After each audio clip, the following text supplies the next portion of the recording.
Bendiciones hermanos, un abrazo, Dios les bendiga.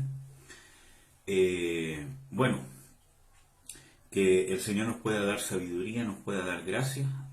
Un saludo, bendiciones a todos los hermanos que han visto los videos de liberación y guerra espiritual, especialmente a los que lo están viendo por YouTube. Bueno, yo sinceramente espero que puedan ser de bendición y que realmente les estén siendo útiles, ¿cierto? Todos estos estudios, ¿cierto?, son una guía para que cada uno pueda escudriñar más en las escrituras. Hay estudios que son más profundos, que son más completos, ¿cierto? Y bueno, esperar de que los estudios estén siendo útiles para sus vidas, para que puedan alcanzar su liberación o confirmar, ¿cierto? O que les sean útiles en los propósitos de Dios con sus vidas. Bueno, hermanos, vamos a empezar con este tema que es características de las sectas, perdón.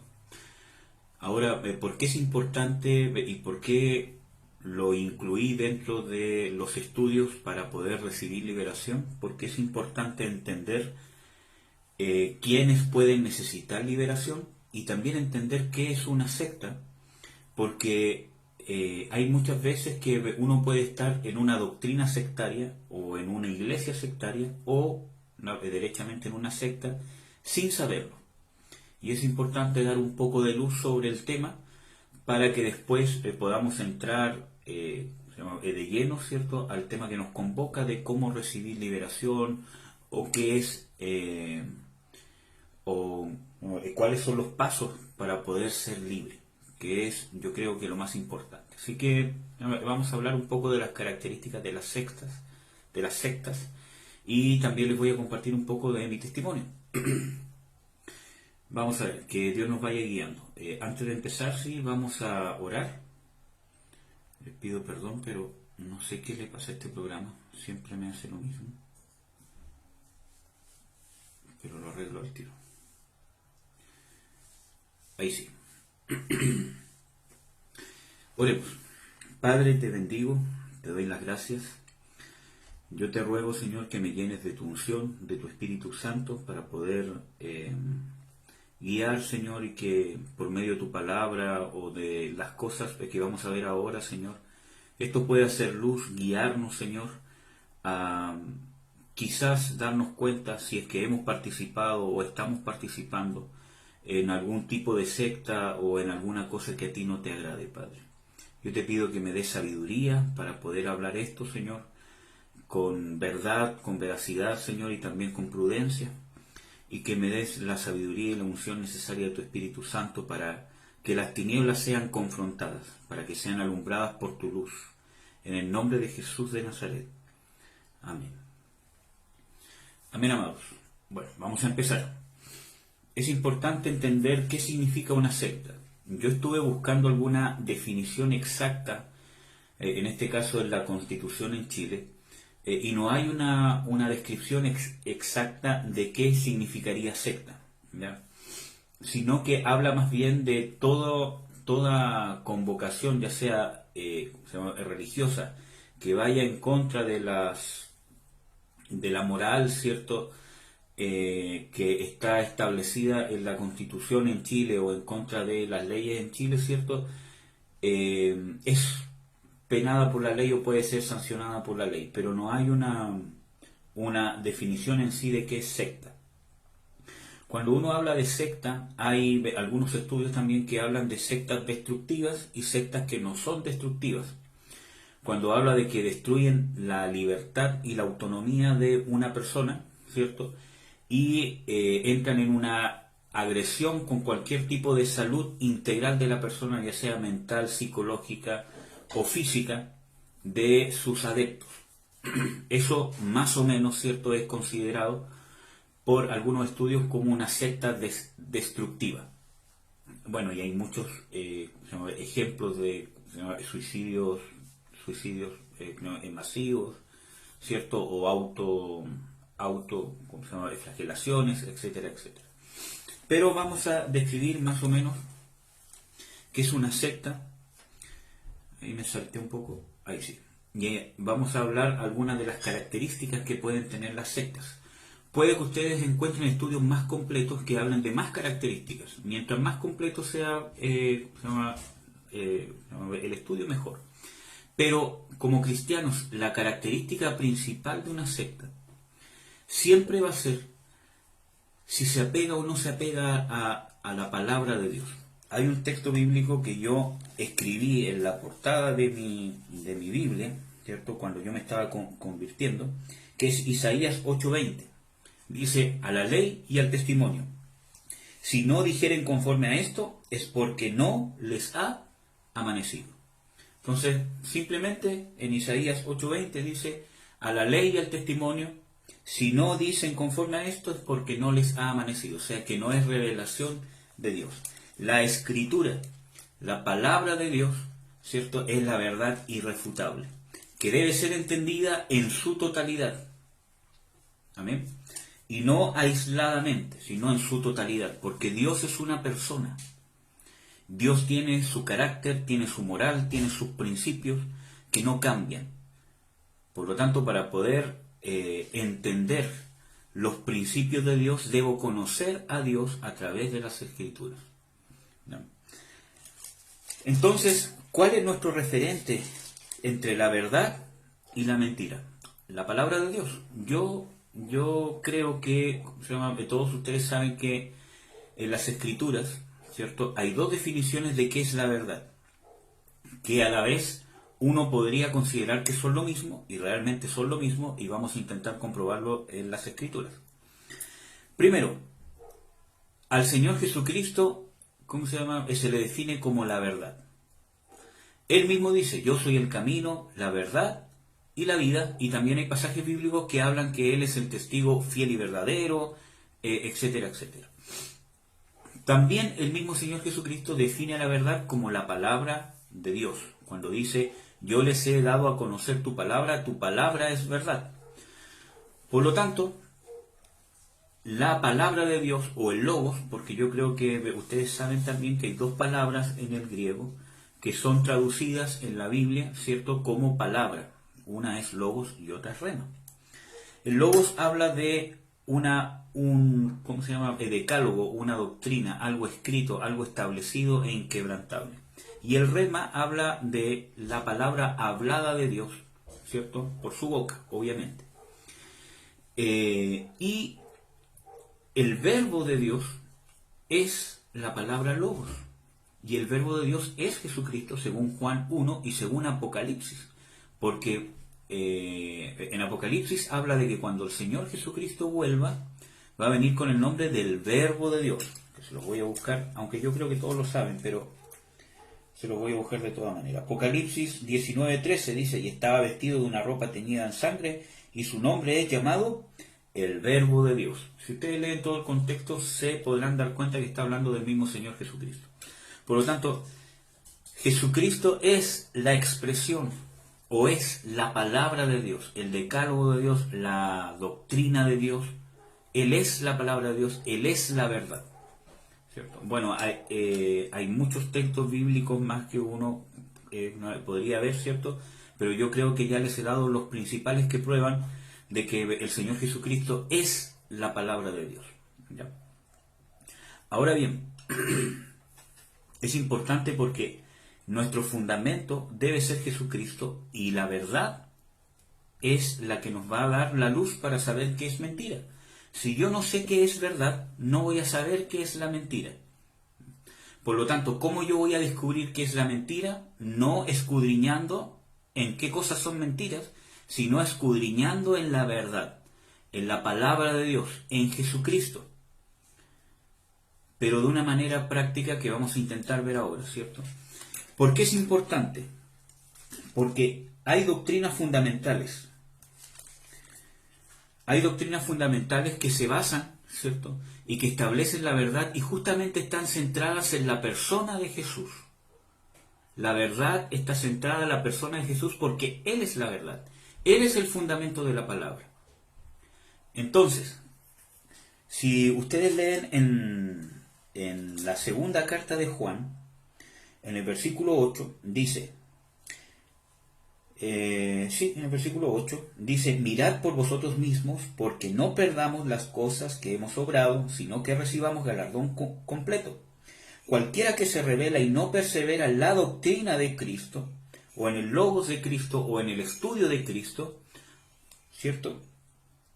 No tiene a Dios. El que persevera en la doctrina de Cristo, el tal tiene al Padre y al Hijo. Si alguno viene a vosotros y no trae esta doctrina, ¿cuál doctrina? La doctrina de Cristo. ¿Ya? No lo recibáis en casa ni le digáis bienvenido, porque el que le dice bienvenido comunica con sus malas obras. Es importante de que como Jesucristo es la verdad, ha sido la verdad y siempre Él va a ser la verdad, entonces todo lo que es mentira, o yo para entender qué es mentira, es todo lo que no es la verdad, todo lo que no es de Cristo. Ahora, cuando yo hablo de lo que no es de Cristo, no es solamente una palabrería que yo diga, es que yo soy de Cristo, porque todo lo que es de Cristo, sino tiene una profundidad que muy tangible y que yo tengo que entender. Cuando hablamos de la doctrina de Cristo, o del estudio de Cristo, ¿cierto? Porque el fundamento de nuestra vida cristiana es entender y conocer a Cristo, que es la verdad, que es Dios revelado. ¿Ya? Entonces, cuando yo hablo del estudio de Cristo, estoy hablando de estudiar, entender, escudriñar, experimentar en forma personal, ¿cierto? El origen, el propósito, la naturaleza, la palabra, los pensamientos, el lugar que tiene Cristo. Si lo podríamos resumir en tres grandes cosas, ¿cierto? Podríamos hablar de su origen, su naturaleza y sus propósitos de Cristo. Y esas son cosas que son los fundamentos que nos entregan las Escrituras y que van a hacer la diferencia entre la verdad y el error, como vimos en este pasaje bíblico. El que no trae esta doctrina de Cristo, ¿cierto? Ni aún le digáis bienvenido, porque no tiene a Dios. Entonces, a grandes rasgos, aunque más profundo, hermanos, pero tres cosas principales, aunque hay más. El origen de Cristo, el propósito o sus propósitos y la naturaleza de Cristo nos van a definir qué es la verdad. Origen, propósito y naturaleza. ¿Cuál es la naturaleza de Cristo a grandes rasgos? Que Él es Dios y hombre. Ha sido siempre Dios, eternamente Dios, ha coexistido con el Padre y con el Espíritu Santo, siempre, pero se ha manifestado en carne. ¿Cuáles o son sus propósitos? Establecer el reino de Dios en el corazón del hombre. Hacer la voluntad del Padre. Porque cuando se habla de establecer el reino de Dios, es que se haga la voluntad de Dios como se hace en el cielo, aquí en la tierra, como lo enseñó el mismo Señor Jesucristo cuando les enseñó a orar a sus discípulos. Le dijo, venga a nosotros tu reino, hágase tu voluntad aquí en la tierra como en el cielo. O sea, está hablando de que la característica principal o el propósito o cómo yo establezco el reino de Dios es cuando se hace la voluntad de Dios como rey. Porque el rey manda y los súbditos obedecen. Origen del Padre, de Dios. No es que haya sido un ser creado, sino que es Dios. Se anonadó, se despojó de sí mismo y se hizo hombre.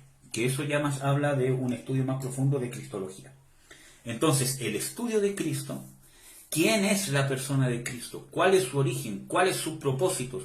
¿Cuáles son sus propósitos? Por ejemplo, ¿cuál es el propósito principal del Señor Jesucristo con tu vida? ¿Cuál es el propósito principal del Señor Jesucristo con la iglesia? ¿Cuál es el propósito principal del Señor Jesucristo en su segunda venida?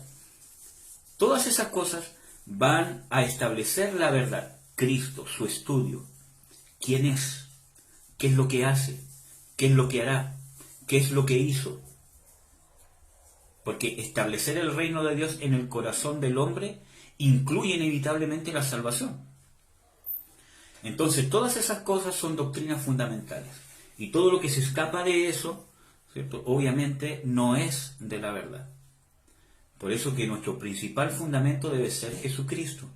nosotros debemos preocuparnos de estudiar quién es Jesucristo, cómo es su carácter, cuáles son sus propósitos, cuál es su origen, y tener base sólida que nos va a entregar la Escritura. Y por medio del estudio de la Escritura y de aplicar la Escritura la Escritura a mi vida, eso me va a dar una experiencia con la palabra de Dios, que es una experiencia con Jesucristo. Porque Jesucristo es el verbo de Dios, Jesucristo es la verdad. Y de ahí voy ganando mi experiencia personal con las verdades profundas del Dios único y verdadero. Ahí les voy a hablar un poquito de mi testimonio para poder ir explicando un poco esto. Pero espero que este estudio, que es relativamente corto, aunque los estudios cortos que yo hago siempre se alargan porque hablo mucho, pero espero que esto sea luz.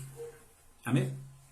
Bueno, algunas características. Tienen un único líder, que es muy carismático, o es autocrático, o intocable. Y yo viví esta experiencia. Yo participé de una iglesia cristiana muy pequeña, con muy pocos miembros, ¿cierto? Y el pastor, el líder que era aparentemente muy carismático. En teoría, nunca predicó ninguna doctrina herética, ¿no? Pero sí las prácticas, ¿cierto? Cotidianas eran sectarias e iban en contra de los fundamentos de Dios. Por eso que cuando uno habla de doctrina de Cristo, no es solamente un estudio teológico, no es solamente un conocimiento mental, sino cómo se practica, cómo se vive, porque la palabra se vive, ¿no?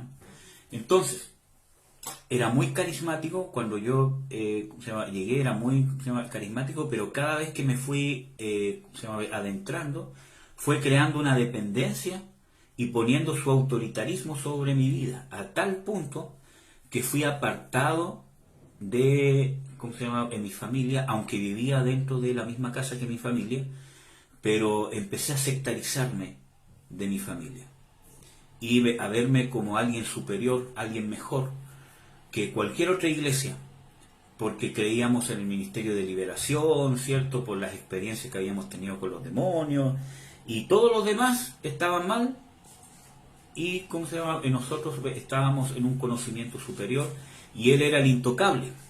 Todo lo que él decía prácticamente era Dios hablando, aunque se equivocara.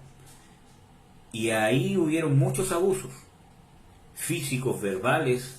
Hay muchos hermanos que salieron de ahí muy mal psicológicamente, incluyéndome. Entonces hubo un abuso. Entonces, algunas de las características que tienen un líder o un grupo de líderes, ¿cierto? Que son quizás muy carismáticos, pero a la vez son autocráticos. O sea, lo que él dice se hace, o lo que ellos dicen es ley, y a la vez son intocables. O sea, nadie puede cuestionar porque es el ungido de Dios. ¿Cómo te vas a levantar contra el ungido de Dios? Entonces, toda doctrina en la palabra de Dios debe tener un equilibrio con la misma palabra de Dios, y ese equilibrio nos da el Espíritu Santo. Por ejemplo, cuando uno habla de no tocar a los ungidos de Dios, porque hay versículos bíblicos que hablan de eso, donde Dios habla de no toquéis a mis ungidos, o el ejemplo que uno siempre toma es David con Saúl, ¿cierto? Que David nunca levantó su mano para atacar al rey Saúl, pese a que incluso Dios ya lo había desechado. Pero David en ningún momento se sometió, ¿cierto?, a los mandatos, a la forma de pensar errada que tenía Saúl. No imitó ninguna de las formas, o no imitó ningún modo de reinar o de vivir que tenía Saúl. Amén. Espero que me entiendan cuál es la diferencia. Amén, hermanos. Entonces, yo no puedo tener una fe ciega en un hombre, porque, hermanos, nos equivocamos. Y cuando yo me doy cuenta de un error, no me estoy levantando necesariamente contra el ungido de Dios. Cuando yo pude ser libre, yo pude darme cuenta de todas las cosas que habían pasado, y conversé con este líder, ¿cierto? Y, le dije, mire, esto, yo creo que no es de Dios, y él intentó con todas las artimañas que tenía por medio del temor, ¿cierto? Todo, pero como yo ya estaba libre, yo dije, bueno, yo me voy. Entonces, eso no es levantarse contra un ungido de Dios, ¿ya? Perdón, pero justo me estaban llamando. Sino que nosotros tenemos que ver la verdad de Cristo. Todo tiene un equilibrio. Entonces, cuando habla de no levantarse contra un ungido de Dios, está hablando de no atacarlo, porque David no alzó su mano en contra de Saúl en ningún momento. Siempre habló de él, que era el ungido de Jehová, porque en algún momento Jehová lo ungió y lo constituyó rey, ¿cierto? Pese a que fue el pueblo el que pidió un rey, pero fue Dios el que eligió a Saúl como rey. Entonces, habían algunas características que en ese momento Saúl tenía, que Dios miró y lo eligió como rey. Pero nunca se sometió a seguir el mismo camino de sus errores o a someterse, ¿cierto?, a que tenía que ser matado por Saúl, sino que tuvo que huir. No porque fuese un cobarde, sino porque sabía que ese mandamiento del rey, ¿cierto?, de conspiración y todo eso, no era conforme a Dios. Entonces muchas veces los líderes nos quieren matar, castrar, destruir, ¿cierto?, cuando no son de Dios, ¿cierto? Y nosotros no nos tenemos que someter, ¿cierto?, a cosas que no son bíblicas. ¿Amén, amados? Bueno. Otra característica, ejerce un control férreo sobre sus miembros o adeptos. Hay un señorío, exige obediencia ciega, es virtualmente amo y señor de sus seguidores. Los miembros pierden sus libertades personales, el derecho a pensar y decidir por sí mismos. Y eso fue lo que yo experimenté. Perdí el derecho a pensar, a razonar. Todo lo que uno podía pensar, ¿cierto?, era errado. Además, todas las cosas que este líder nos decía o nos imponía, porque yo tenía que rendir cuenta hasta cuánto tiempo estaba en el baño incluso. Hasta tal punto era que yo tenía que pedir permiso hasta qué hora iba, a dormir, si es que podía tomar un trabajo o no, hasta qué hora iba a trabajar, etcétera, etcétera. Y cualquier pensamiento o acción en contra de eso era castigado, ¿cierto? Y éramos avergonzados con los otros hermanos públicamente, ¿cierto? O éramos gente que tenía falta de fe para no soportar el mandamiento de Dios y éramos rebeldes. Yo creo que algún día podemos hablar, ¿cierto?, de qué significa someterse a las autoridades, porque Dios nos ordena someternos a las autoridades, especialmente las espirituales, pero siempre hay un equilibrio que está dado por la misma palabra de Dios. 3. Tienen revelación extra bíblica. Para ellos da igual o mayor valor y autoridad que la palabra de Dios. Hay otros escritos, otras profecías, ¿cierto?, que van a tener el mismo valor que la escritura o incluso superior. Y vamos a nombrar algunos ejemplos. Los mormones tienen el libro de Mormón, que yo creo que es bien conocido, que prácticamente es otro testamento. Todos los escritos de Joseph Smith, ¿cierto?, y todas sus doctrinas, ¿cierto?, es prácticamente otro testamento donde creen ellos, ¿cierto?, que Jesús vino a predicar el Evangelio a América y que además restauró su iglesia inicial, supuestamente, instituyendo unos 12 nuevos apóstoles cuando se presentó al profeta Smith. Y aparte de otras doctrinas que tienen que van en contra de la palabra de Dios. ¿Ya? Otros ejemplos, los testigos de Jehová tienen algunos escritos que son extra bíblicos, que ahí están los nombres si ustedes lo quieren revisar, y también tienen otra Biblia, ¿cierto?, que ellos creen que realmente es la original, donde cambian, ¿cierto?, los textos bíblicos que hablan de que el Señor Jesucristo es Dios, por ejemplo. Y ellos creen que los testigos de Jehová, ellos, son los 144.000. Bueno, los adventistas del séptimo día, ¿cierto?, ellos tienen sus propios profetas, y sus profetas, creo que tienen una profeta, ¿cierto?, que hizo algunos escritos y se basan en sus profecías también para establecer sus doctrinas.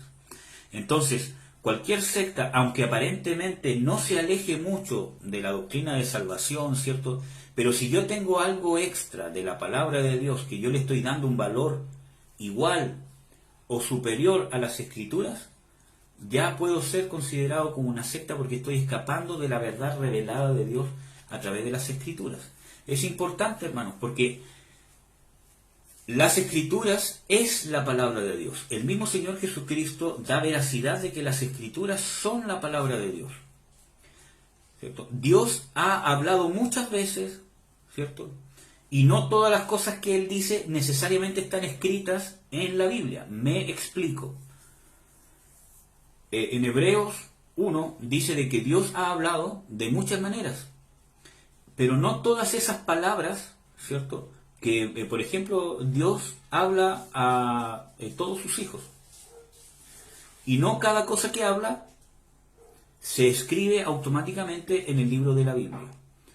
Espero que me entiendan. Pero la escritura tiene la autoridad máxima. ¿Por qué? Porque Dios instituyó la escritura, la Biblia, como la palabra de Dios, ¿cierto?, total, máxima, que nosotros como seres humanos necesitábamos justamente para poder guiar nuestras vidas, para poder entender el propósito de Dios, para poder llevar una relación con Dios. Por lo tanto, Dios nunca se va a contradecir, porque esto también es palabra de Dios que salió de la boca de Dios.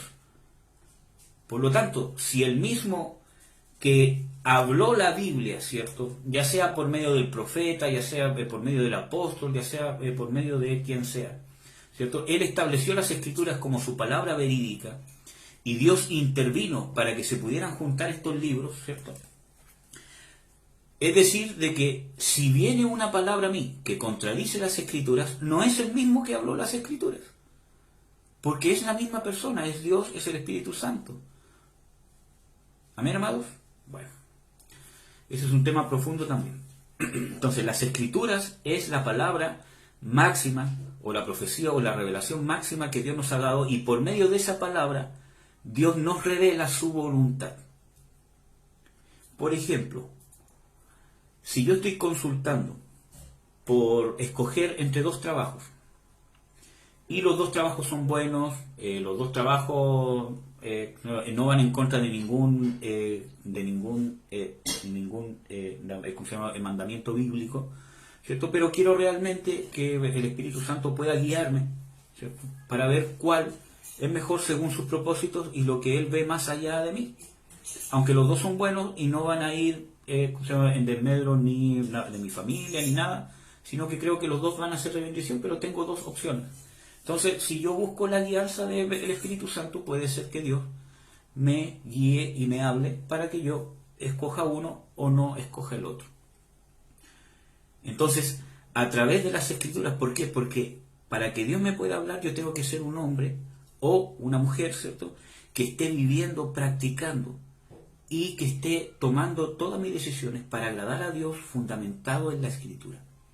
Entonces Dios, por medio de la Escritura que se hace vida en mí, me va a revelar su voluntad presente o tácita ahora. Espero que me entiendan lo que estoy intentando explicar.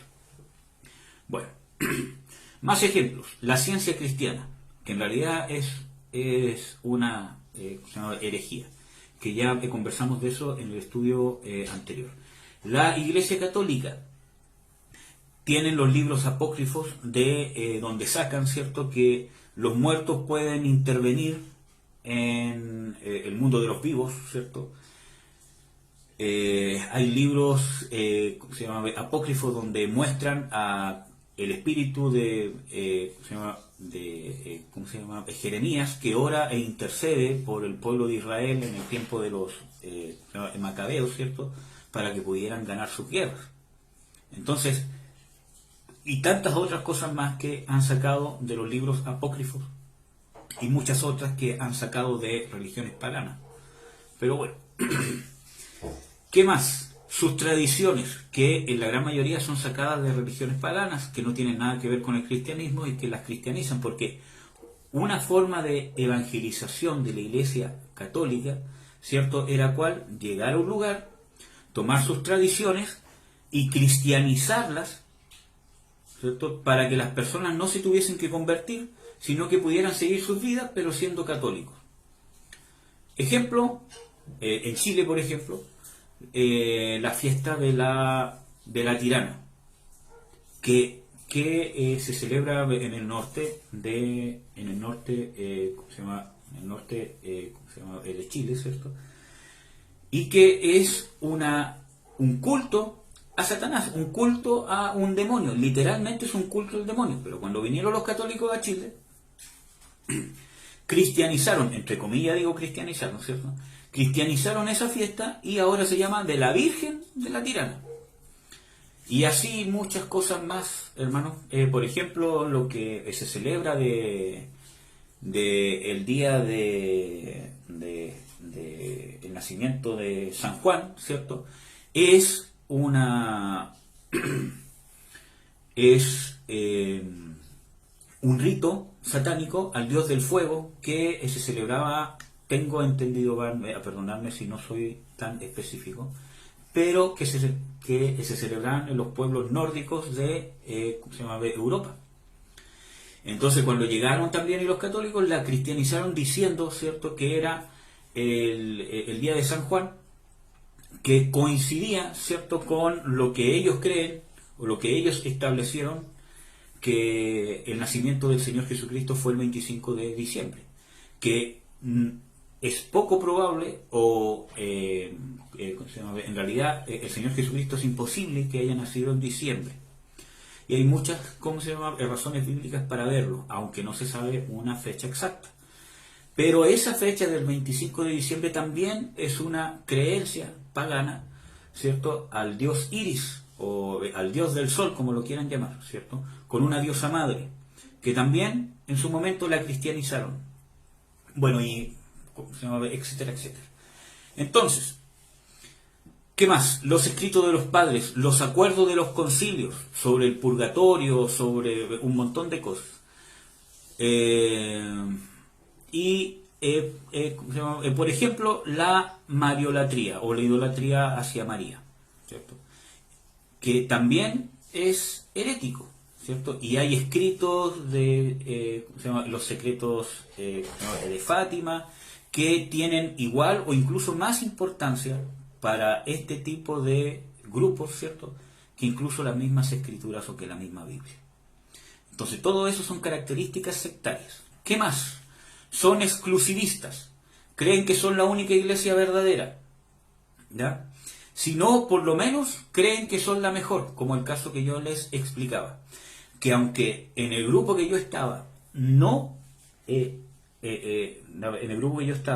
creíamos que éramos la única iglesia verdadera y salva, ¿cierto?, pero sí creíamos que éramos la mejor, la que tenía la mayor revelación, ¿verdad?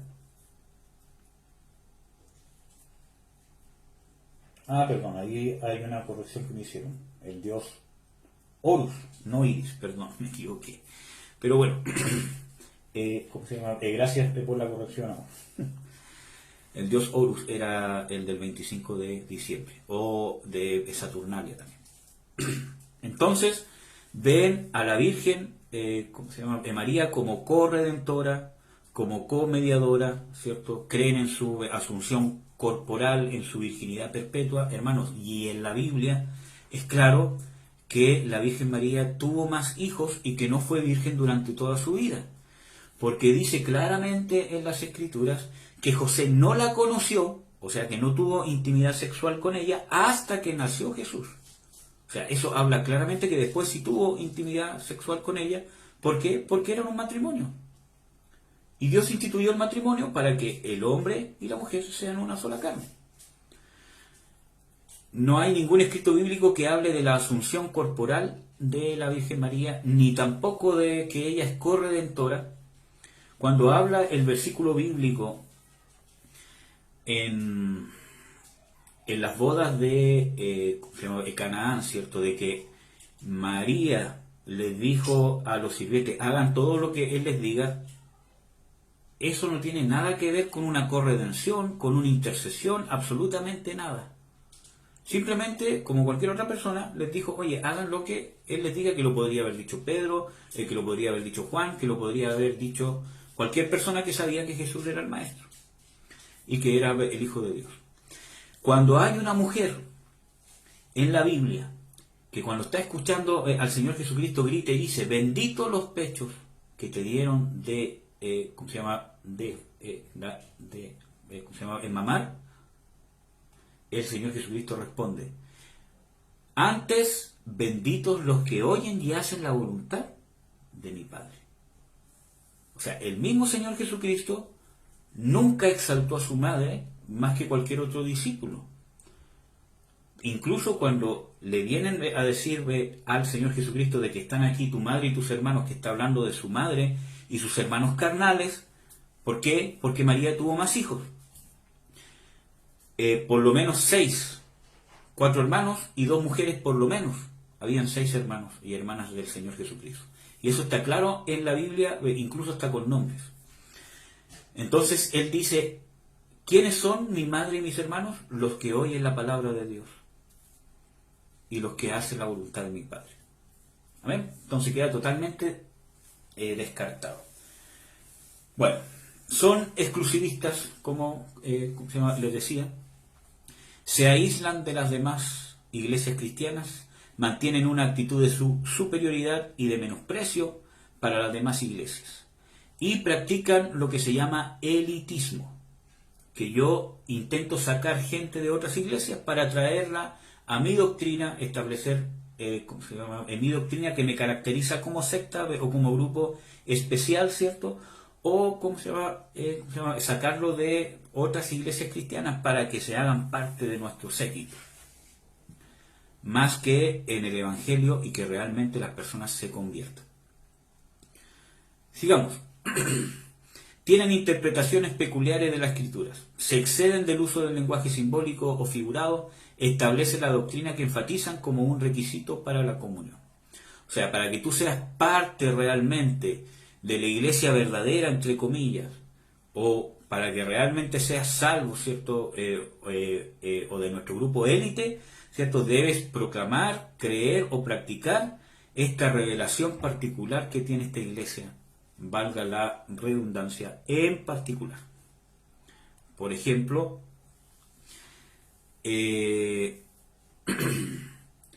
a ver, ¿cómo podríamos dar un ejemplo? Que voy a conversar de eso también. El G12. Si tú no practicas el G12, si tú no crees en el G12, por ejemplo, estoy diciendo, ¿cierto? En su estructura, ¿cierto? Entonces tú no puedes ser parte de nuestra congregación o de la iglesia de Cristo que somos nosotros. Un ejemplo.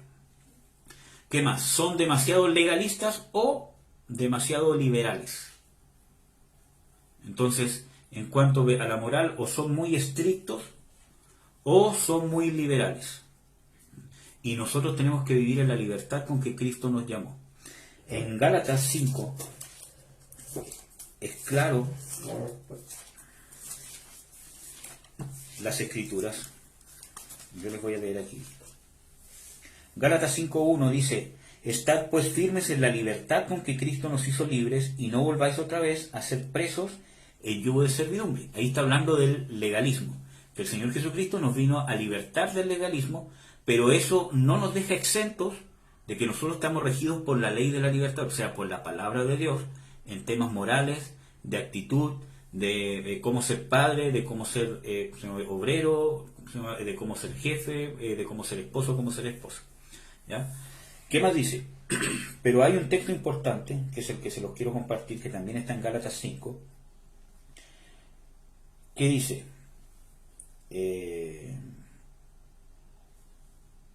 no está en Gálatas 5, está en Gálatas 3.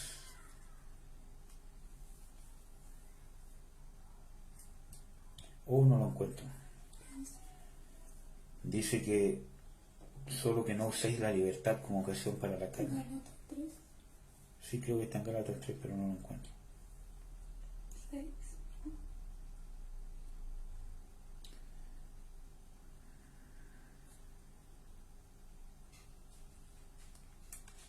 Se lo voy a buscar al tiro, hermanos. Ténganme paciencia, por favor.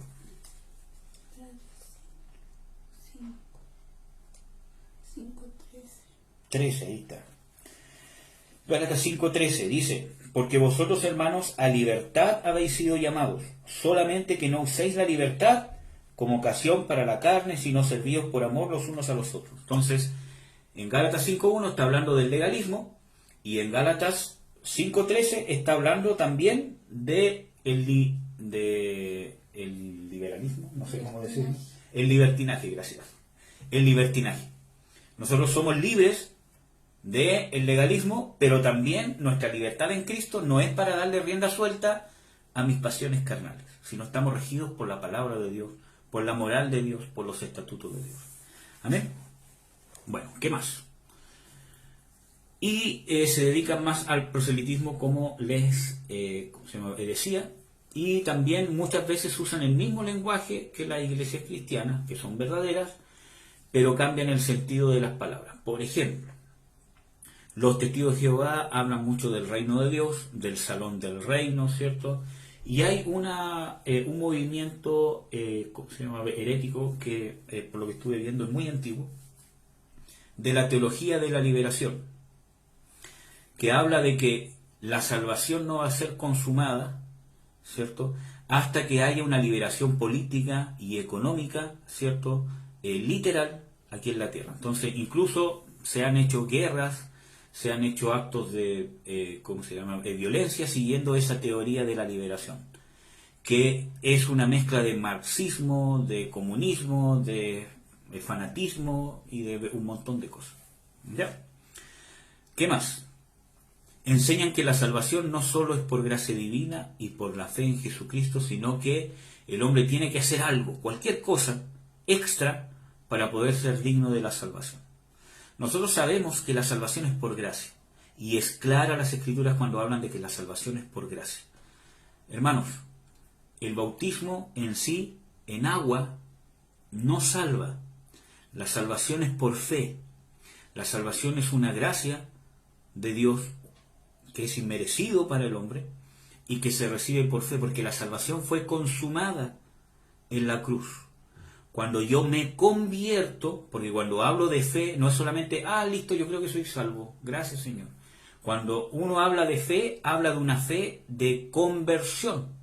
Porque igual sé que el mismo Señor Jesucristo dice, arrepentíos y creed al Evangelio, porque el reino de Dios se ha acercado.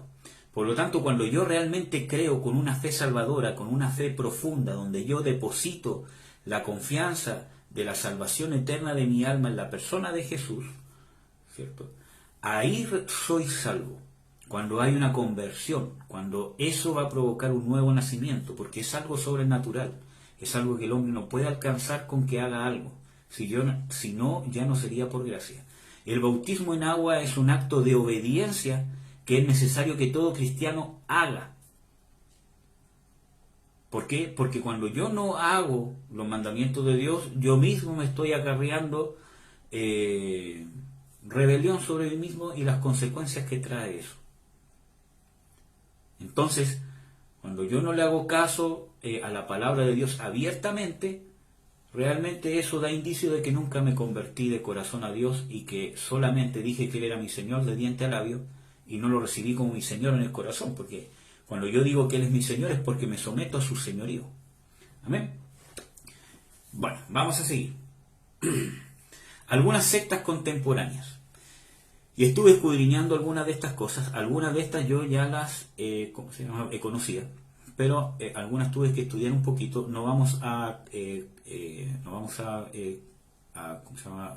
ahondar tanto en cada una, pero vamos a hablar un poquito. Algunas sectas contemporáneas. La piedra angular de William Soto Santiago, ¿cierto?, que es también llamada la carpa. Según este falso profeta, Él es Jesús de la segunda venida.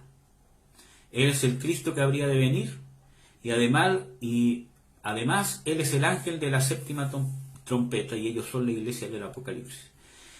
Yo he encontrado en lo poco que he escudriñado, ¿cierto?, muchas sectas, muchas iglesias que aparentemente tienen una doctrina cristiana, ¿cierto?, que creen muchas de estas cosas. Vamos a hablar un poquito de eso. Iglesia de la Luz del Mundo de México, que yo creo que es bien conocida, que también hablan, ¿cierto?, de que creen ser el apóstol, el profeta, el ángel de Dios, etcétera, etcétera. ¿Ya? La Iglesia Mita de Puerto Rico y sus ramas, Aarón y el pueblo de Amós, que por lo que estuve investigando, muchos de sus ritos más internos, ¿cierto?, son sacados del hindú, del budismo, y pasan muchas cosas sectarias dentro de la misma, como castigos, ¿cierto?, físicos, etcétera, etcétera. Hay un control. Y hay muchas enseñanzas que yo estuve escudriñando, ¿cierto?, que realmente vienen del hinduismo, del budismo y de otras prácticas espiritistas. Iglesia de la Unificación o los Munis de Corea, que hablamos en el estudio anterior, que habla de una unificación, ¿cierto?, de un ecumenismo centrado en un líder específico, ¿ya?, que prácticamente era como un papa. Los Niños de Dios de David Moisés, o también en algunos países es conocida como la Familia de Dios o la Familia Internacional, ¿cierto? Que en muchos países está prohibida esta secta porque practican abiertamente la pedofilia. Ellos creen tener intimidad sexual con Dios. O sea, es aberrante. Y tuvimos la experiencia de conocerlos de cerca, en el sentido que nuestro pastor tuvo que ir a ministrar a unas personas que eran líderes de esta secta en Ecuador, ¿cierto?, y que ya estaban teniendo tantos problemas que empezaron a buscar ayuda en liberación. Bueno, Iglesia La Luz Revelada de los Gentiles. No pude encontrar mucha información sobre esta secta o esta iglesia, ¿cierto? Pero tengo entendido que es de Guatemala y al parecer es una mezcla, o que está fundada, ¿cierto?, en ritos espiritistas de la misma región, ¿cierto?, que los han disfrazado de cristianismo. ¿Qué más?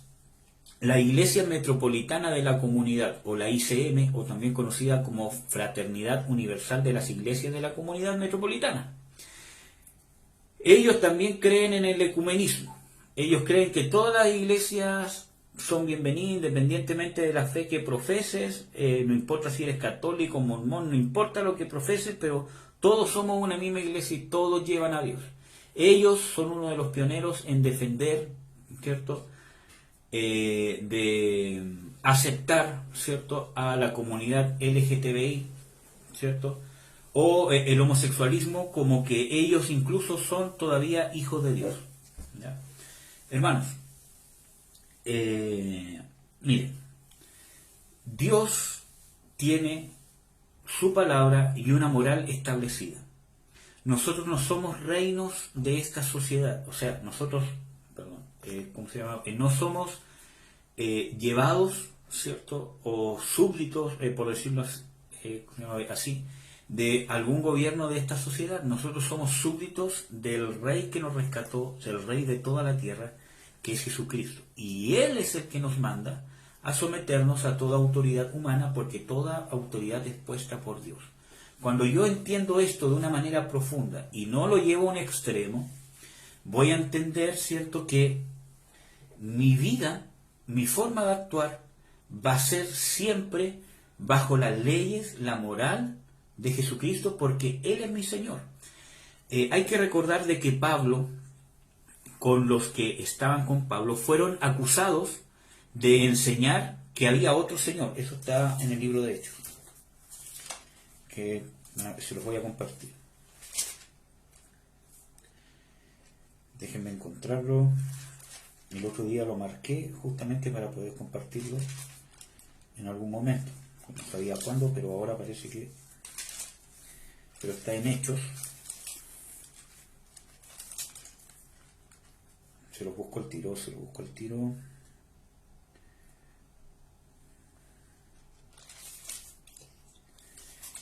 habla de que Pablo era perseguido, creo que fue cuando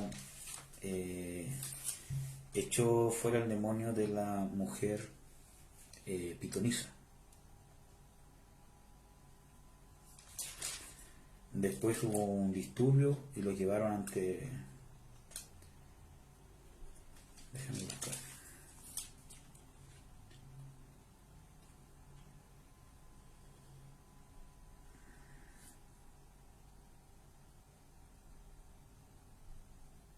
¿Cómo lo echaron a la cárcel? Parece que sí.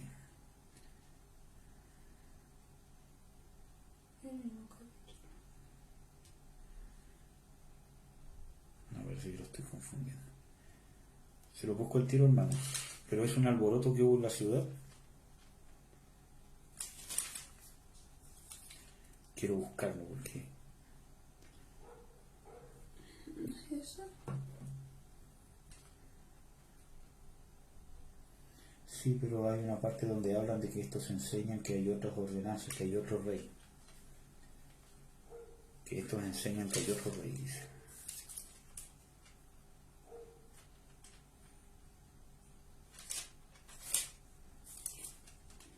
Dice, estos hombres siendo judíos volvieron a nuestra ciudad y proclaman costumbres que no nos es lícito observar. Ese, El mismo capítulo. en el mismo capítulo. Sí. 16, ¿cuál es? Del 19 Ahí al... está. Gracias, música. Era ese mismo texto. Entonces, en Hechos 16, cuando Pablo hace la liberación, ¿cierto?, de esta mujer que tenía un espíritu pitónico, en el versículo 19, en Hechos 16, dice: y viendo sus amos que había salido a la esperanza de su ganancia, prendieron a Pablo y a Silas y los trajeron al foro al magistrado. Y los presentaron a los magistrados, diciendo: estos hombres, siendo judíos, alborotan nuestra ciudad y predican ritos los cuales no nos es lícito recibir ni hacer, pues somos romanos. Y agolpóse contra ellos y los magistrados, y le rompieron las ropas y les mandaron azotar con varas. Entonces aquí está hablando de que ellos mandaban a hacer cosas que no eran completamente establecidas por el gobierno regional de esa zona. ¿Por qué? Porque nuestro Señor es otro.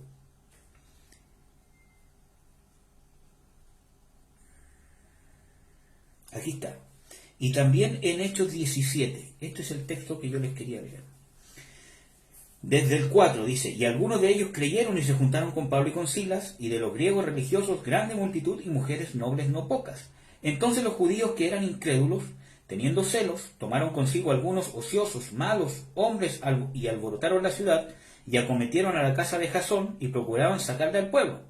Mas no hallándolos, trajeron a Jasón y a algunos hermanos, y dando voces: estos que alborotan el mundo también han venido acá, a los cuales Jasón ha recibido. Y todos estos hacen contra los decretos de César, diciendo que hay otro rey Jesús, y alborotan al pueblo y a los gobernadores de la ciudad oyendo estas cosas. Entonces estaban hablando de que ellos predicaban que había otro rey Jesús. Por lo tanto, una de las características del verdadero pueblo cristiano es que nuestro rey es Jesús, de que sus mandamientos, sus leyes, sus decretos están por sobre... ¿puedo ver lo que está pasando? Están por sobre los decretos humanos. Amén, amados. Y eso es importante poder entenderlo, porque eso es lo que va a hacer la diferencia cuando nosotros sepamos cuál es el límite de someternos a las autoridades humanas y someternos a la voluntad de Dios, porque nosotros nos sometemos a las autoridades humanas por causa de que Dios es el que nos ha establecido ese orden, porque somos del reino de Dios, somos del reino del Señor Jesucristo. Por lo tanto, hermanos, el homosexualismo es pecado, es condenado por Dios, es condenado por Dios. Dios creó al hombre y la mujer, ningún otro sexo. Cuando una persona tiene problemas con su identidad sexual, es porque hay un problema, porque no es natural, ya sea por el pecado heredado de sus antepasados, ya sea el pecado que trastornó su ADN en el sentido de no producir las hormonas necesarias, ¿cierto?, para su sexo, etcétera, etcétera. Pero hay algo, ¿cierto?, que pervirtió la creación de Dios, que obviamente el origen de todo eso es el pecado. Pero así como el homosexualismo y el lesbianismo es pecado, también la fornicación es pecado. El tener sexo, aunque sea con una mujer, aunque yo sea un hombre con una mujer, antes del matrimonio o fuera del matrimonio, es pecado y es tan grave como el homosexualismo. Amén. Y cualquier otro pecado. Entonces Dios estableció principios morales y valores que son establecidos para el pueblo de Dios. Entonces, no se trata de atacar a las personas, porque el mismo Pablo dice, al mundo lo juzgará Dios, sino que dice, yo os he dicho que alguno que se dice ser cristiano, que practica estas cosas, que es fornicario, idólatra, avaro y toda la lista, ni aun os juntéis, pero con los del mundo es imposible no juntarse, porque el mismo Pablo dice, o si no os fuera necesario saliros del mundo.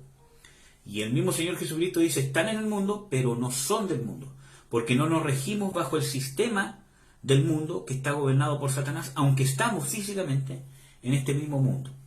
Por lo tanto, el homosexualismo, hermanos, es pecado. Entonces, una persona que tiene alguna tendencia o alguna desviación sexual, ya sea bestialismo, pedofilia, cualquier cosa, es porque hay un problema de pecado que hay que resolver, y para eso vino el Señor Jesucristo, para deshacer las obras del diablo, para redimirnos del pecado, para limpiarnos de toda maldad, para que seamos nueva criatura. Amén. Entonces, nosotros tenemos que tener esas cosas claras. La moral de Dios está por sobre la del mundo, porque, hermanos, muchos van a claudicar, porque las leyes de los países están cambiando, y lo más probable es que vayan a cambiar cada vez en desmedro de la voluntad de Dios o en contra de los principios y la moral de Dios. Y va a haber persecución para los cristianos, va a haber consecuencias para los cristianos que no sigan estas leyes. En Chile se está tramitando, ¿cierto?, desde ayer, una ley que prácticamente es una ley mordaza, ¿cierto?, que habla explícitamente, ¿cierto?, de los comentarios religiosos en contra de las minorías o cualquier índole que vaya en desmedro o en contra o en discriminación, especialmente de las minorías sexuales y de la identidad de género. Y van a haber penas de multas, de cárcel. Entonces nos tenemos que preparar para ser fuertes independientemente como sea el panorama. Obviamente que uno tiene que orar e interceder para que Dios tenga misericordia de esta nación, porque eso es más perjudicial para el país Chile que, entre comillas, para la iglesia en sí. Porque la iglesia, perseguida o no perseguida, en Cristo podemos ser más que victoriosos y más que vencedores. Y vemos los ejemplos bíblicos, que en las persecuciones cristianas era cuando más se establecía la fe, ¿cierto?, y cuando más los verdaderos cristianos salían a relucir. Por eso, en todas las circunstancias que hayan, ya sea por paz o por persecución, la iglesia siempre va a ser favorecida en los principios eternos. No obstante, esto va a perjudicar a esta nación, porque va a poner una brecha más grande, o va a traer más maldición sobre las personas inconversas o sobre los cristianos tibios. Entonces la iglesia debe interceder para que esto no pase. No, Señor, guárdanos que somos tu iglesia para que no nos pase nada, porque es necesario que por muchas tribulaciones entremos al reino de Dios.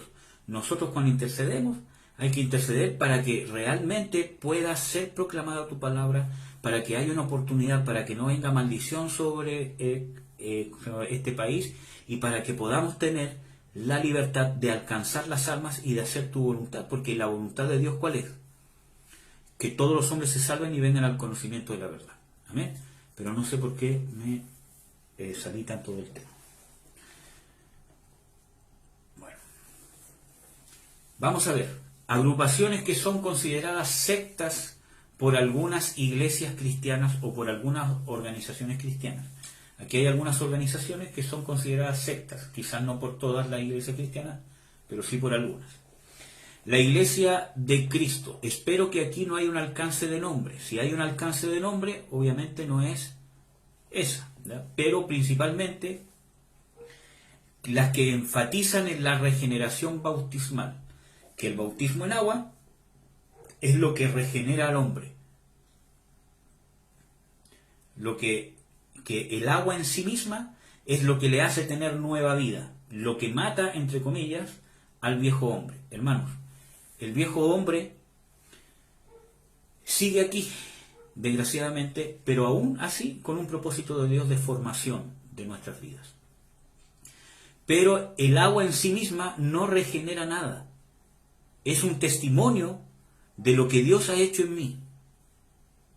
Cuando habla de que por medio del bautismo el viejo hombre ha sido crucificado y de que hemos resucitado juntamente con Cristo Jesús, está hablando del nuevo nacimiento, de que el Espíritu Santo nos ha inmergido o sumergido en el cuerpo de Cristo.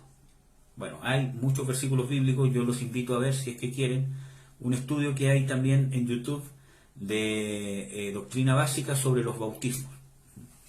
Bueno, sigamos. La Iglesia de Dios de la Profecía, que estuve investigando, espero que no hayan alcances de nombre, pero hablo de la Iglesia de Dios en Estados Unidos, que se subdividió, ¿cierto?, en la Iglesia de Dios y en la Iglesia de la Profecía, ¿cierto?, que llegaron a caer en cosas sectarias, como por ejemplo decir que ellos son la esposa de Cristo y las demás iglesias solo son concubinas, ¿ya? Y eso llega a ser hasta ridículo, ¿no? Pero bueno, sigamos. La Iglesia de la Fe Apostólica y la Iglesia Pentecostal Unida. No estoy hablando de la Iglesia Pentecostal en sí, sino el nombre que ellos se autodenominan, ¿ya? Pero principalmente, ¿por qué? Porque son unicitarios, que fue lo que hablamos en el estudio anterior. O sea, tienen la doctrina del solo Jesús, que Jesús es el Padre, Jesús es el Espíritu Santo. Hermanos, y Dios es un solo Dios, pero en tres personas que han coexistido eternamente desde siempre. Pero ¿cómo son tres, pero no son tres dioses? Pero ¿cómo es uno entonces cuando? Hermanos, Dios es de una naturaleza superior a la nuestra. Si en la Biblia yo encuentro revelado que Dios dice claramente que es uno, pero a la vez veo que son tres personas, pero que no son tres dioses, es porque esa es la naturaleza de Dios. Y el Señor Jesucristo, cuando Felipe cuestionó que el Padre era en él y él en el Padre, el Señor Jesucristo, en vez de darle una tremenda explicación que no iban a entender, obviamente, porque es una naturaleza superior, le dijo: creedme, que yo soy en el Padre y el Padre en mí. ¿Ya?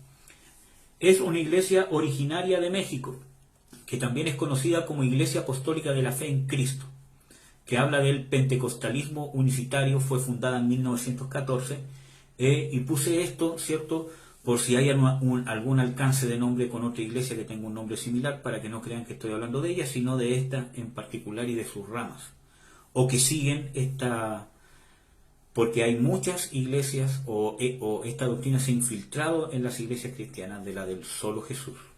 Yo los invito a ver el estudio de Cristología, ¿cierto?, para que puedan entender más de la deidad del Señor Jesucristo.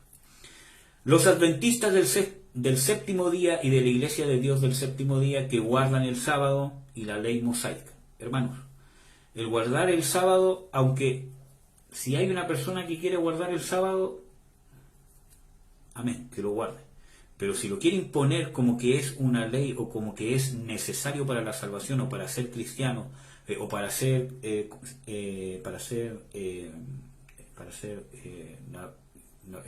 escogido, ¿cierto?, yo ya estaría pensando que está en una secta o que está cayendo en una herejía.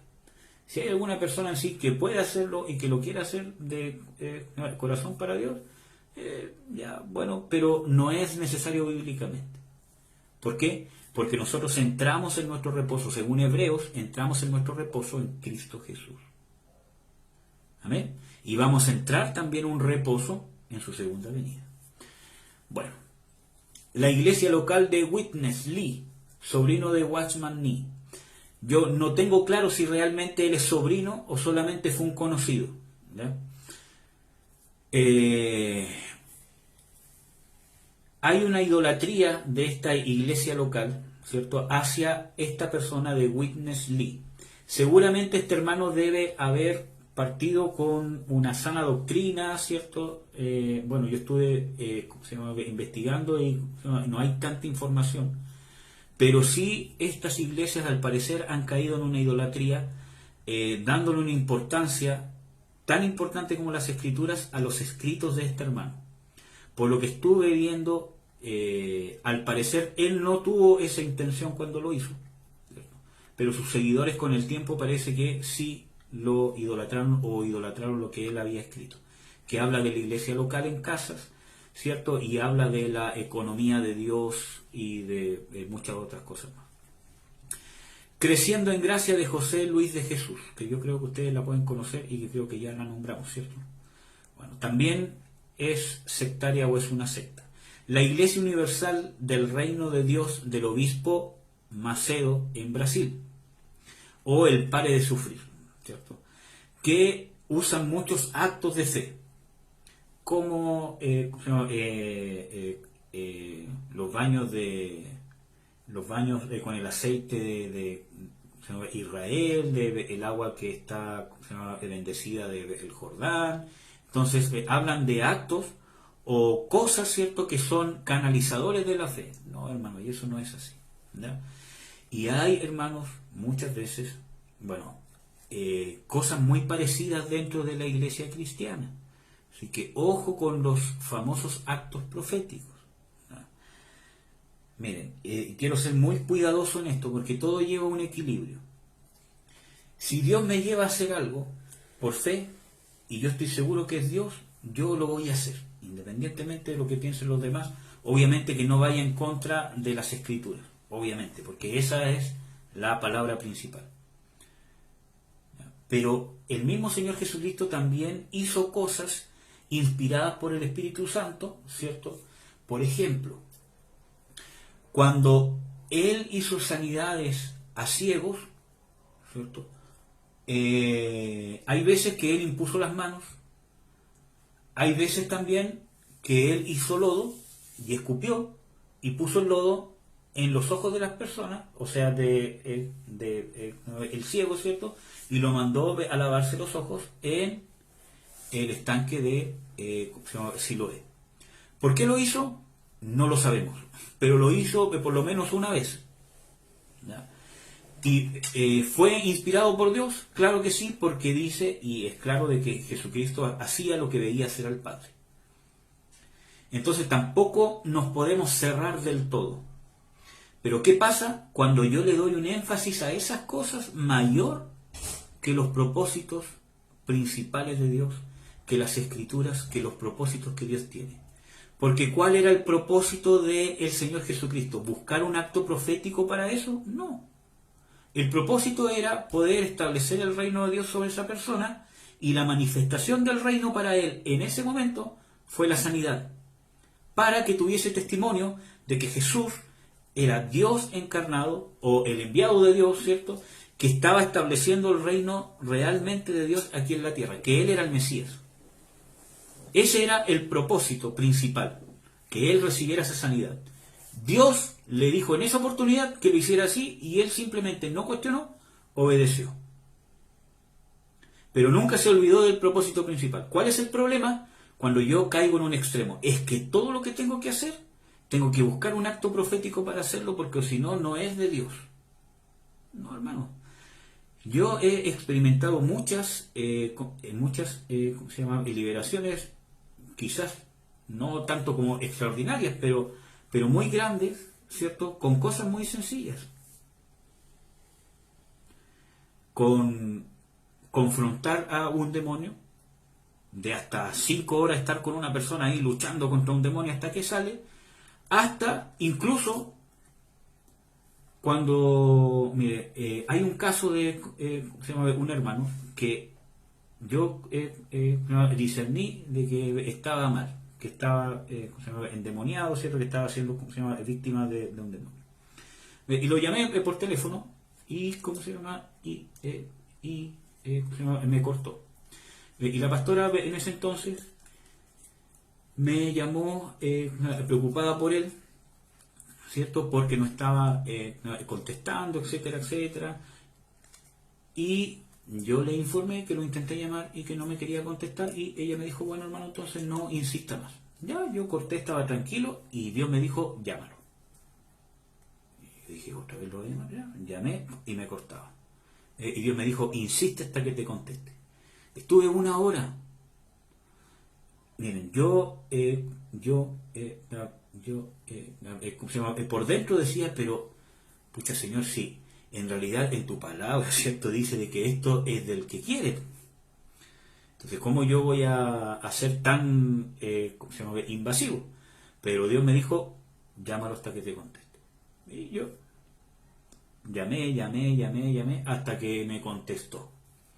Y fue mal, pues me dijo, ¿qué es lo que quiere? Si dije que no quería que me llamaran. Entonces dije, no, hermano, mira, Dios me instó a llamarte, y hablando, Dios fue derribando fortalezas, y el muchacho fue libre. Entonces, nosotros tenemos que ser susceptibles a la voz de Dios siempre en los parámetros que nos toma la palabra de Dios. Pero eso no quiere decir que yo siempre tengo que buscar algo externo para que Dios pueda manifestarse. Y ese es el problema, cuando buscamos algo externo para que pase algo de Dios, y cada vez tiene que ser más extraordinario, cada vez tiene que ser más extrafalario. Espero que me entiendan. ¿Amén, hermanos? Bueno. ¿Qué más? La iglesia Dios es Amor de David Miranda de Brasil. El Mover de Colombia. Y otras, muchas más que quizás ustedes saben o que pueden encontrar en estudios más completos que este sobre las sectas. ¿Cuál es el problema? Hay doctrinas, muchas veces, voy a ver cuánto llevo, ya, me queda poquito. Hay doctrinas muchas veces que son llevadas a un extremo, y por causa que son llevados a un extremo, la iglesia deja de ser iglesia y termina en una secta o cayendo en una herejía. Y eso pasa mucho.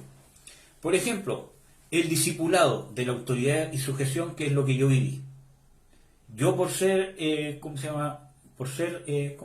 un discípulo, prácticamente tenía que sujetarme a lo que me decía, todo lo que me decía el maestro en este caso, o el discipulador, no sé cómo llamarlo. Y él tenía que gobernar mi vida al revés y al derecho. Por ejemplo, aquí mi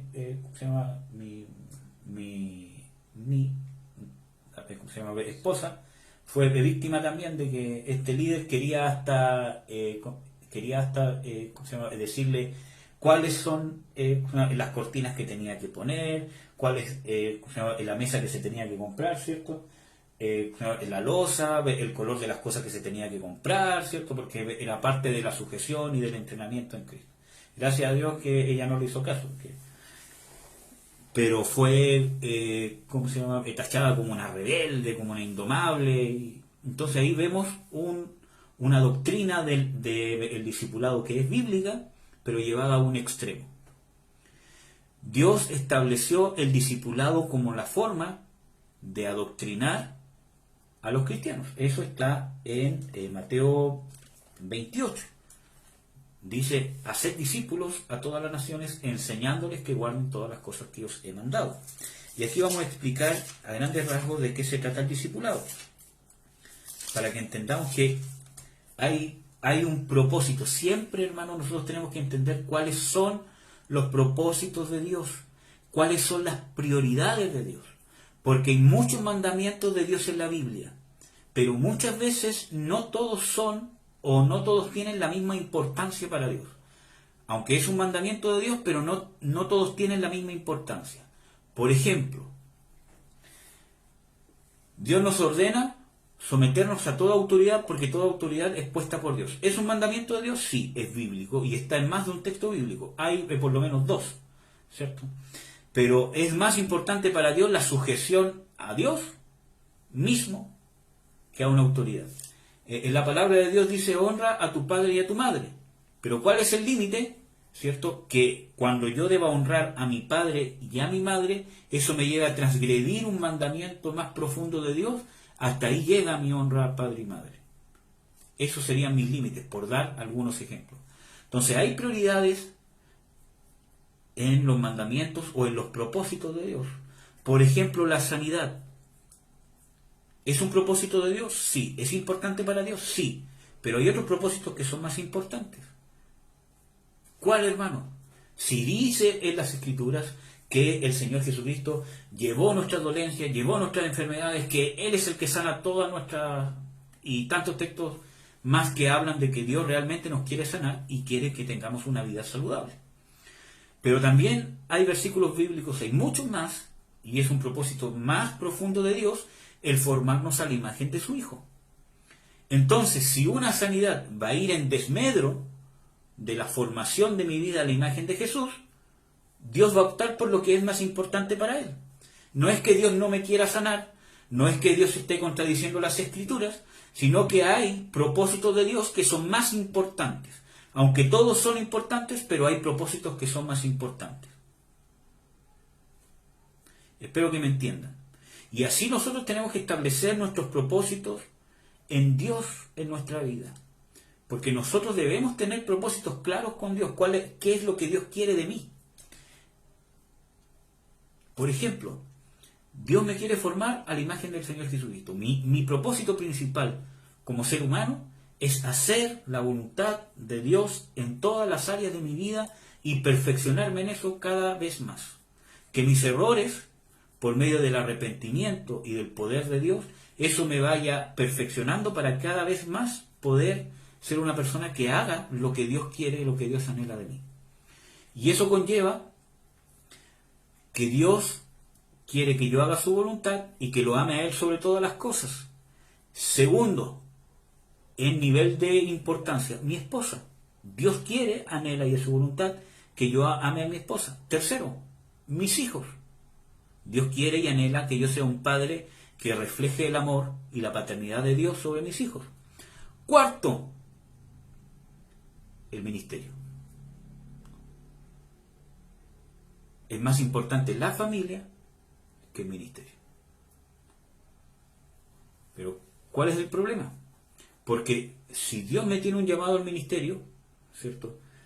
Para las personas que tienen un llamado, ¿cierto? Es importante el ministerio, hay que entregarse de corazón para el ministerio, hay que sufrir las consecuencias que trae eso, en el sentido de que tengo que enfocarme a algo, ¿cierto? Y, ¿cómo se llama? Que van a haber cosas que me voy a tener que abstener más que los demás, ¿cierto? Pero nunca en perjuicio de la familia. Obviamente una familia ministerial va a tener que adaptarse a un llamado de Dios, eso es lógico.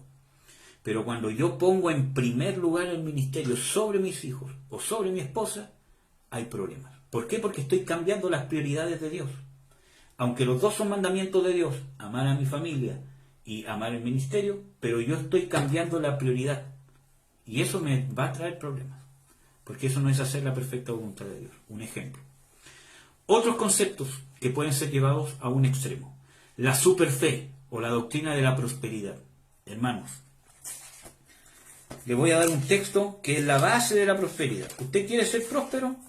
Lea este texto, apréndaselo, medítelo, pídale revelación a Dios y hágalo. Yo creo que ustedes lo saben. Está en Josué 1,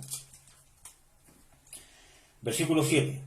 Solamente que te esfuerces y seas muy valiente para cuidar de hacer conforme a toda la ley de mi siervo Moisés mandó. No te apartes de ella ni a diestra ni a siniestra. Entonces, que te esfuerces y seas valiente, pero no con cualquier cosa, sino ¿para qué? Que te esfuerces en guardar la palabra de Dios. Que seas valiente en guardar la palabra de Dios. Que no te atemorice guardar la palabra de Dios. ¿Ya? Que no te apartes de ella ni a diestra ni a siniestra, para que seas prosperado en todas las cosas que emprendieres. Entonces, es una promesa condicional. La prosperidad, que no habla solamente de dinero, sino en todo lo que emprendiere, si emprendo una familia, si soy padre, todas las cosas que incluye la prosperidad financiera, que no es enriquecerse, sino simplemente ser prosperado por Dios en lo que yo haga, viene como consecuencia de esforzarme, vivir y entregarme con toda mi pasión, con todas mis fuerzas, por hacer y aplicar la voluntad de Dios y perfeccionarme en ser una persona que haga la voluntad de Dios. No como un religioso, sino porque la palabra de Dios va haciendo cambios profundos en mí y todo eso se va exteriorizando en mi forma de pensar, mi forma de ver la vida y mi forma de reaccionar y mi forma de actuar. Dice el versículo 8, el libro de esta ley nunca se apartará de tu boca, antes de día y de noche meditarás en él. ¿Usted cuántas veces lee su Biblia en el día? Dice, cada día meditarás en él. ¿Cuántas veces usted lee la Biblia? Es que yo medito en un texto. No, ¿cuántas veces usted lee la Biblia en el día? Dice, para que guardes y hagas conforme a todo lo que está escrito, porque entonces harás prosperar tu camino y todo te saldrá bien. ¿Cuándo te saldrá bien? Cuando tú te preocupes diligentemente de escudriñar las escrituras, no para hacerte sabio aquí, para tener un tema de conversación, para poder predicar, para hacer un sermón, sino para buscar qué es lo que a Dios le agrada, qué es lo que yo tengo que cambiar. En el libro de Santiago habla de que la palabra de Dios es un espejo. Yo estoy escuchando una enseñanza de un pastor, ¿cierto?, que habla del fundamento de la palabra de Dios, que es muy bonito, es muy bueno. Entonces habla ahí de que en Santiago dice de que la palabra de Dios es un espejo, o sea, que refleja lo que yo soy. Lo que yo soy en Cristo, o sea, lo que Él ha hecho en mí, y lo que yo soy sin Cristo. O sea, me va a reflejar mi pecado, me va a reflejar mis errores. Si la palabra de Dios no está haciendo eso en mí cuando yo la leo, es decir, que la estoy leyendo mal. Porque es un espejo. ¿Cuándo usted se va a mirar al espejo? Cuando va a salir, ¿cierto? O para cerciorarse que no haya nada malo en usted, si es que está chascón, si es que está con alguna mancha en la cara, si es que está bien puesta, en la corbata, ¿cierto? Usted va y se mira en el espejo, ¿para qué? Para encontrar si hay un error. Entonces, la escritura me debe estar leyendo a mí, revelándome lo que Dios ha hecho en mí, quién es Dios, ¿cierto? Pero a la vez me tiene que estar revelando en esa balanza de la escritura cuáles son mis carencias, cuáles son mis falencias, para que yo pueda volverme a Dios. Amén. Espero que me entiendan. Entonces, la superfe. También, hermanos, y lo voy a nombrar con todas sus letras, pero con mi esposa pudimos conocer muy de cerca casos de la iglesia G12, ¿cierto? Especialmente de la que viene de Colombia, con Castellano, César Castellano. Miren, yo en particular no tengo nada en contra del sistema. El sistema de 12 con 12, mientras no sea un extremismo que tiene que ser así siempre, pero puede ser. Aunque creo que es más bíblico, ¿cierto? Cuando habla de 1 sobre 100, 1 sobre 50, 1 sobre 10, 1 sobre 1000, eso es más bíblico para mí, pero bueno. Pero el tema está que las enseñanzas que habían ahí, aparte que eran muy autoritarias, ¿cierto? Y se practicaba esto del discipulado en extremo y de la obediencia absoluta que paulatinamente lo van colocando. Además de eso, también se practica el tema de la superfe.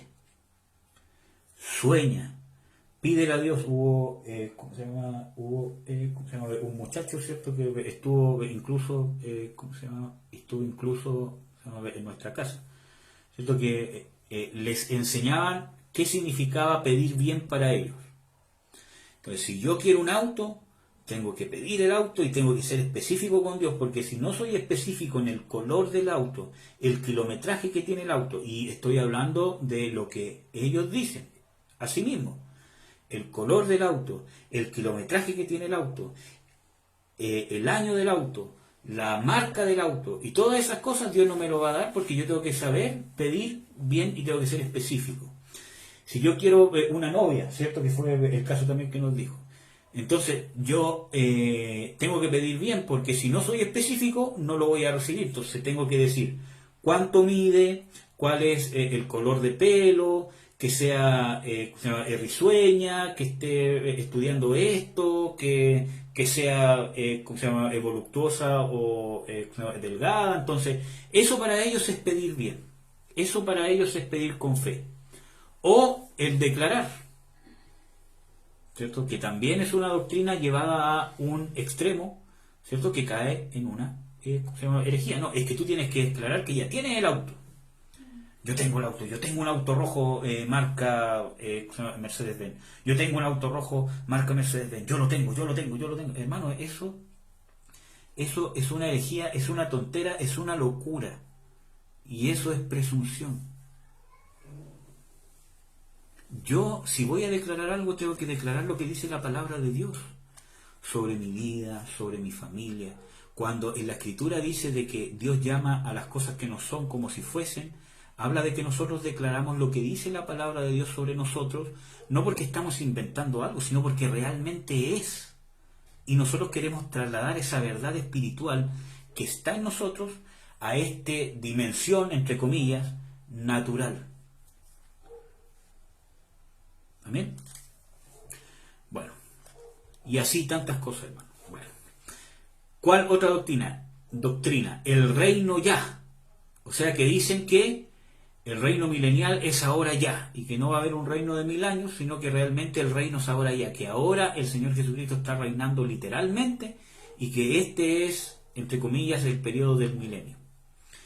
También yo me he percatado que hay muchas doctrinas que hablan del reino ya, que se van a un extremo y se han ido a un extremo que no voy a nombrar quién es, ¿cierto? Pero que es muy famoso, ¿cierto? Que hablan de que el reino es ahora ya, de que ahora, ¿cierto? Ahora la iglesia tiene que reinar y tiene que entrar en los gobiernos para poder establecer el reino de Dios desde los gobiernos, desde todas esas cosas. Tienen que entrar en la política, porque es necesario que la iglesia establezca el reino físicamente aquí en la tierra. Hermanos, es verdad de que nosotros como cristianos tenemos que tener influencia en todo el mundo. Si hay un cristiano que tiene la oportunidad de influenciar con su vida, con su testimonio, con su trabajo, ¿cierto? En la política, amén, que lo haga, gloria al Señor. ¿Cierto? Porque nosotros como iglesia no nos podemos callar ante las injusticias, pero siempre usando las armas espirituales, que no es lucha contra carne y sangre, sino contra principados y potestades. Entonces, no es la voluntad de Dios establecer un reino físico acá ahora. El que va a establecer el reino físico acá en la tierra es Jesucristo cuando ponga sus pies en Jerusalén. Él se va a encargar de establecer el reino de Dios de una manera física y va a gobernar con vara de hierro todas las naciones. Cuando habla la Escritura de que nosotros tenemos que reinar en vida, por ejemplo, o cuando Pablo habla de ojalá reinaseis, habla de que nosotros estamos viviendo en el reino y manifestando el reino espiritual aquí en la tierra, no como un gobierno físico, sino la autoridad y la voluntad de Dios hecha aquí en la tierra. Y ese reino se tiene que manifestar en tu vida. Dios quiere que tú vivas el reino no simplemente en el futuro, sino ahora, que tú experimentes el reino de Dios. ¿Qué significa experimentar el reino de Dios? Que tú te sometes a la voluntad del Rey, que la voluntad de Dios se hace en ti y a través de ti sobre otros. Establecer el reino es establecer el señorío de Jesucristo en el corazón del hombre. Amén, hermanos. Vuelvo a reiterar, si nosotros tenemos la oportunidad de tener alguna influencia cristiana en nuestro trabajo, en la política, hermanos, tenemos que hacerlo. Pero no es en el sentido que caen estas iglesias, entre comillas, ¿cierto?, de querer establecer un reino físico acá en la tierra. De que quieren tomar el gobierno porque creen de que así se está estableciendo el reino de Dios. Hermanos, han habido muchos intentos fallidos, ¿cierto?, que han terminado en grandes inmoralidades, de gente que ha querido fundar ciudades, ¿cierto? Hay un caso de la ciudad de Sion, que es muy antiguo, ¿cierto?, que con leyes, entre comillas, bíblicas, ¿cierto?, y que toda su ciudad o su país solamente se rija por las leyes de Dios, hermanos, y terminan cayendo en inmoralidades, porque el reino de Dios se debe establecer en el corazón del hombre. El que va a establecer el reino físico aquí en la tierra es Jesús cuando ponga sus pies sobre la tierra. Espero que me entiendan, amados. ¿Qué más? La manifestación de los hijos de Dios. La Biblia habla de nuestra manifestación, que como hijos de Dios nos tenemos que manifestar. El tema es, ¿manifestar qué? Autoridad, en el sentido de mandar. La manifestación de los hijos de Dios es manifestar al Dios que nos ha salvado.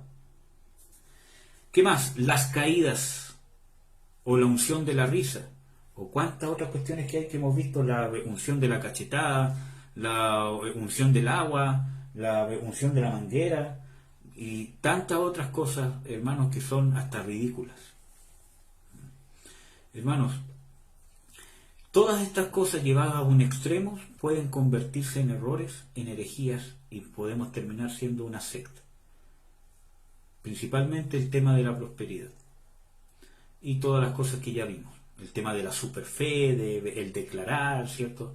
Y yo decreto. Hermano, lo único que nosotros podemos declarar o decir es algo que realmente sea la voluntad de Dios. Hay un predicador que es muy famoso que decretó que el coronavirus era hasta aquí y que no iba a pasar nada, y creo que fue en marzo. Y resulta que después de eso han habido un montón de muertos. Entonces, es porque actuamos por presunción. Actuamos por presunción y caemos en algunos extremos. Y si nosotros nos llegamos a equivocar porque estamos susceptibles a errores, tenemos que arrepentirnos, admitir nuestro error y ser lo suficientemente humildes, ¿cierto? Porque Dios no quiere que nos quedemos en un error, sino que nos quiere libertad. Así que, hermanos, yo les compartí este estudio sobre las sectas, ¿cierto? Porque es una causa de contaminación espiritual. Si hemos participado en alguna de estas, o las que vimos el martes pasado, necesitamos liberación. Porque muchas de estas cosas son doctrinas de demonios, como dice la misma escritura, que son doctrinas de demonios. Bueno, yo creo que ya les compartí esos textos, los voy a intentar buscar. ¿Me puede ayudar a buscar el texto que habla de doctrina de demonios?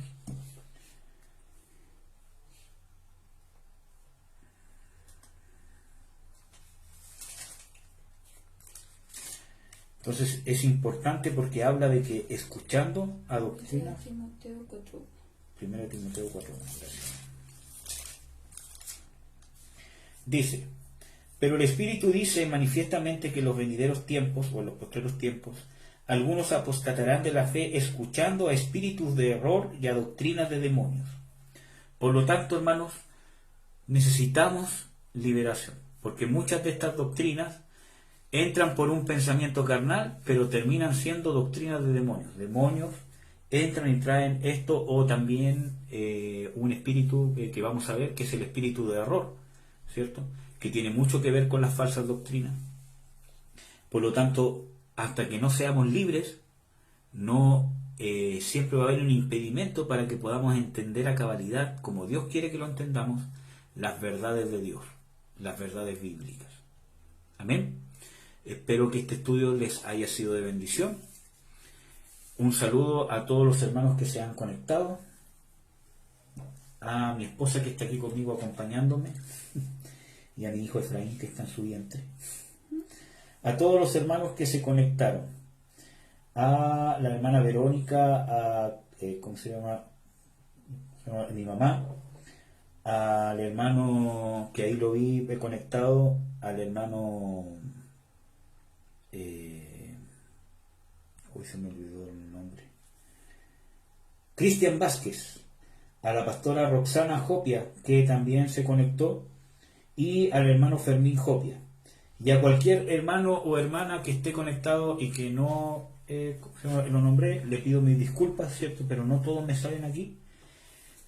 Pero que Dios los bendiga mucho. También a los hermanos que nos ven por YouTube, especialmente a los del grupo de Facebook de Guerra Espiritual, ¿cierto? Que Dios los bendiga. Espero que estos estudios estén siendo de bendición. Cualquier cosa, ¿cierto? Mándenme un mail a herederos.reino.santiago@gmail.com. Cualquier caso personal que tengan, en que ustedes crean que les podemos ser útiles, nos escriben, ¿ya? Eso, hermanos.